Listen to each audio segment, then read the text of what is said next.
مجلس وحدت المسلمین کے زیر اہتمام تکریم شہداء کانفرنس 12 جون کو ہوگی۔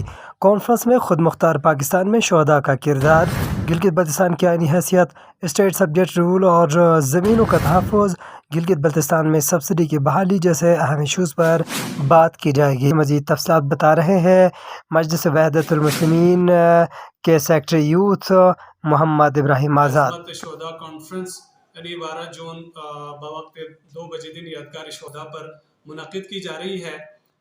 اس میں خصوصاً بلتستان کے تمام علماء کرام شرکت فرمائیں گے اور خاص طور پر امام جماع والجماعت شیخ حسن جعفری صاحب بھی اس پروگرام میں شرکت فرما رہے ہیں، اور ساتھ ساتھ پاکستان کے مایہ ناز علماء کرام خصوصاً MWM کے مرکزی چیئرمین علامہ راجہ ناصر عباس جعفری صاحب اور ساتھ ساتھ امین ملت علامہ امین شہیدی صاحب اور دیگر جہت علماء کرام اس کانفرنس میں شرکت فرمائیں گے اور خطاب فرمائیں گے۔